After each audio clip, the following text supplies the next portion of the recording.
கர்த்தருக்கு பிரியமானவர்களே, கர்த்தர் இன்றைக்கு உங்களோட பேசவிருக்கும் வார்த்தையை கேட்கலாமா?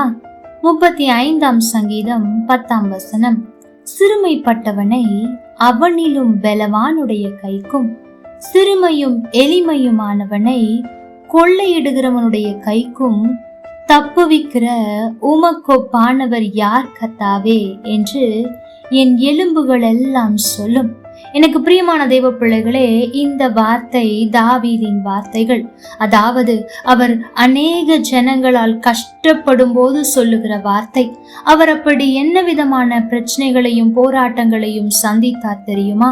அவர் யாருக்கும் தீங்கு செய்யவில்லை. ஆனால் அநேகர் அவர் மேல் பொய்யாய் குற்றம் சாட்டினார்கள். நண்பர்கள் கூட எதிரிகளாய் மாறினார்கள். உயிருக்கே ஆபத்து உண்டாகிற அநேக நிலை அவருடைய வாழ்க்கையில் தொடர்ந்து கொண்டே இருக்கிறது. அவரால் தாங்க முடியாத சூழ்நிலையில் தான் இந்த சங்கீதத்தை எழுதுகிறார். முதலாவது கூட அவர் சொல்லுகிறார், ஆண்டவரே, எனக்காக நான் வழக்காடுவதற்கு என்னிடத்தில் பலன் இல்லை.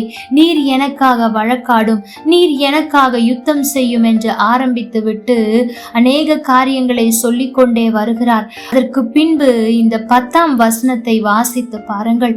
அவ்வளவு அழகான ஒரு காரியம் சொல்லப்பட்டிருக்கிறது. அதான் சிறுமைப்பட்டவர்களையும் எளியவர்களையும் விடுவிக்க கூடியவர், அவருக்கு ஒப்பானவர் யார் என்று தாவீது மாத்திரமல்ல, தாவீதினுடைய அவயங்களில் ஏன் எலும்புகள் எல்லாம் சொல்லுமா. அப்படி அவன் ஆண்டவர் மேல் விசுவாசமாயிருந்தான் பாருங்கள். ஆம் ஆண்டவரே, நான் நம்பினவர்கள் ஏமாற்றி விட்டார்கள், உண்மைத்தான். நான் நன்மை செய்தவர்கள் தீமை செய்து விட்டார்கள், உண்மைத்தான். என்னை புரிந்து கொள்ளாமல் எனக்கு அநியாயம் நிகழ்த்தி கொண்டிருக்கிறார்கள், உண்மைத்தான். ஆனால் நீர் என்னை தப்புவிக்க உம்மால் ஆகும். நீர் என்னை மேன்மைப்படுத்த உம்மால் ஆகும். ஏனென்றால் நீர் நீதி செய்கிற தேவன் அல்லவா? உமக்கொப்பான ஒரு நீதி செய்கிற தேவன் அல்லவா?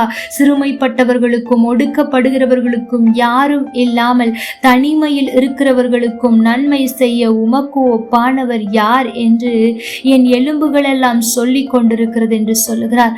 ஆம், எனக்கு பிரியமான தேவ பிள்ளைகளே, இன்றைக்கு நாமும் இப்படிப்பட்டவர்களாய் மாற வேண்டும். நம் பட்சத்தில் யாரும் இல்லை என்று அழுவதினால் ஏதாவது பயன் இருக்கிறதா என்றால் நிச்சயம் இல்லை. மாறாக, ஆண்டவரே, இந்த சூழ்நிலை அதை வெறுத்து தள்ளின போதும், எல்லாரும் என்னை ஒதுக்கின போதும் கூட நீர் இன்னும் என் மேல் அன்பாயிருக்கிறீரே, நீர் இன்னும் என்னை நம்பிக்கொண்டிருக்கிறீரே, உமக்கு ஒப்பான தேவன் யாரும் இல்லை என்று நம்முடைய எலும்புகளும் சொல்லும் அளவிற்கு நாம் வைராக்கியம் உள்ளவர்களாய் இருக்கிறோமா என்பதை சிந்தித்து பாருங்கள். ஆம், எனக்கு பிரியமான தேவ பிள்ளைகளே, ஆண்டவர் உங்களை மறக்கவில்லை. நீங்கள் பலமுள்ளவர்களாய் இருந்தீர்கள், உண்மைத்தான். ஆனால் உங்களுடைய வாழ்க்கையில் நீங்கள் சந்தித்த ஏதோ சில பிரச்சனைகள், போராட்டங்கள் உங்களை பலவீனமாக்கினதோ, உங்களுக்கு யாரும் இல்லை என்று நினைக்க செய்கிறதோ, கவலை வேண்டாம். உங்களுக்காக உயிரையே கொடுத்த அவர் இருக்கிறார். நாம் செய்ய வேண்டியதெல்லாம் என்ன தெரியுமா? ஆண்டவரே, எங்களுடைய சூழ்நிலையை மாற்ற உம்மால் ஆகும் என்பதை நான் அறிந்திருக்கிறேன் என்று நீங்கள் உங்களுடைய ஜெபத்தை ஏறெடுப்பீர்கள் என்றால் நிச்சயம் ஆண்டவர்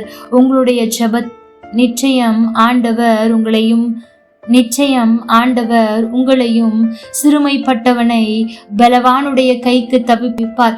சிறுமையும் எளிமையும் ஆனவர்களை கொள்ளையிடுகிறவனுடைய கைக்கு தப்புவிப்பது போல உங்களை தப்புவிப்பார்.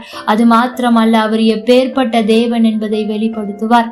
கர்த்தர் தாமே உங்களோடு கூட இருந்து உங்களை ஆசீர்வதிப்பாராக. ஆமென். லைக் பண்ணுங்க, ஷேர்